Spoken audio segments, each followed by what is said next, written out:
There is a particular kind of pain that comes from not being chosen. Not being first, not being preferred, not being the promise. Perhaps you felt it, passed over for the promotion, overlooked in the family, compared to a sibling, left wondering whether your existence was a mistake or merely a complication. The Bible tells the story of a boy who grew up carrying that question in his shadow. His name was Ishmael, and though history often remembers him as the other son, his life reveals something profound. God's plans are not limited to our preferences. And even those who feel secondary are never invisible. Ishmael's story begins before he ever draws breath. His father, Abraham, had received a promise from God, descendants as numerous as the stars.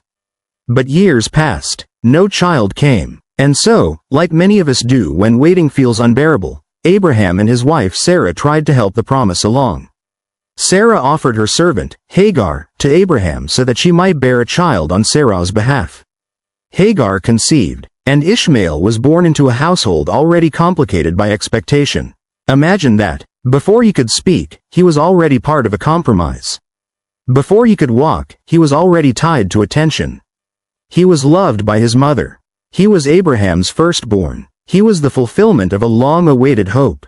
For 13 years, Ishmael was the son, the heir, the future. He grew under the desert sun, learning to walk the terrain, to read the wind, to listen to his father's stories about promises from heaven. And for a time, everything seemed secure.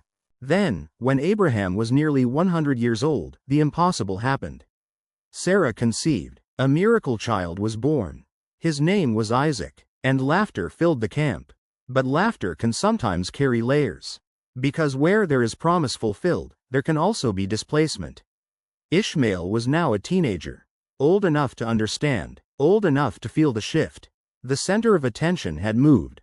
The inheritance had changed. The promise had narrowed. Scripture records a moment at a celebration for Isaac when Sarah saw Ishmael laughing, or perhaps mocking. We do not know the tone. We do not know the intent. But Sarah saw a threat, and she demanded what would alter Ishmael's life forever. Cast out this slave woman and her son. Abraham was distressed. Ishmael was his son, his first son, the one who had once represented hope. But God told Abraham something difficult. Do not be distressed, for through Isaac your offspring will be reckoned. Yet I will make a nation of the son of the slave woman also. That phrase matters. Also, provision not just for the chosen, but for the sent away. Early the next morning, Abraham gave Hagar bread and a skin of water. Imagine that morning. No grand farewell, no inheritance discussion, no long speech, just a father handing supplies to the son he once held as his future. And then watching him walk away. Rejection cuts deepest when it comes from those we trust most. Ishmael left not because of something he built, but because of something he represented. Sometimes we carry consequences that were never our choice. The wilderness does not soften for heartbreak.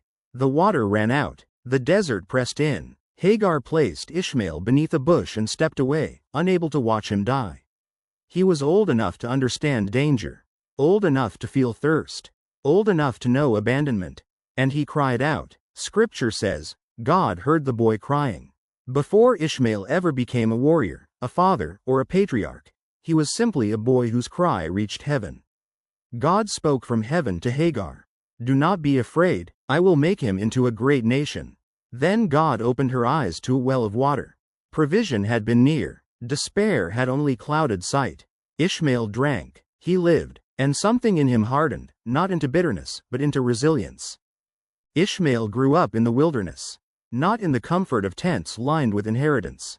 Not in the structured blessing of a chosen heir. He grew in open land. Scripture says he became an archer.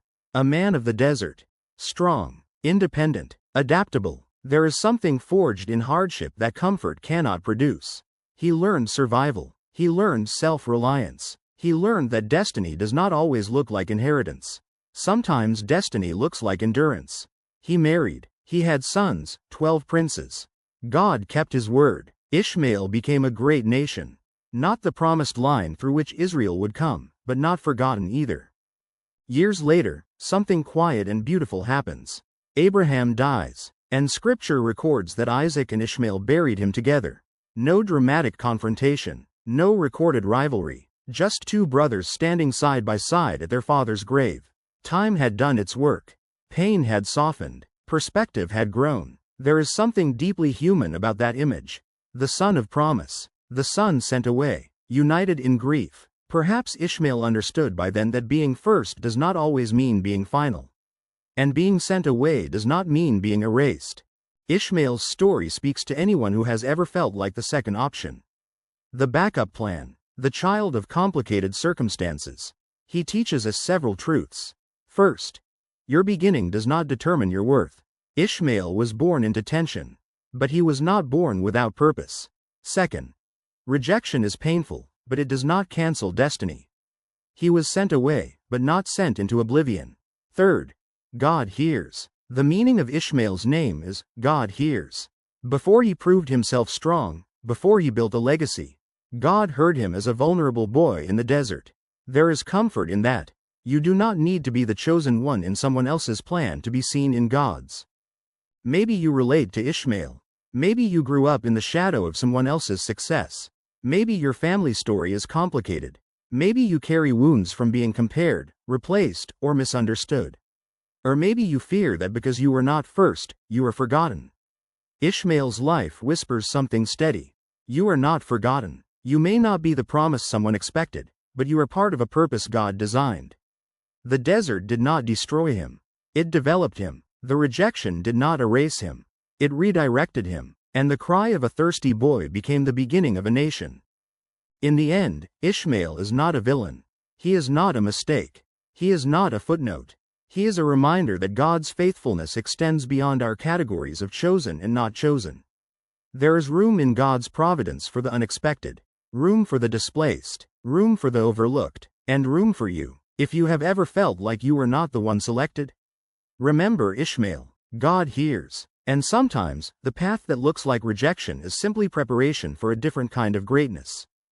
If this story resonated with you, if you've ever wrestled with identity, comparison, or rejection, take a moment to reflect.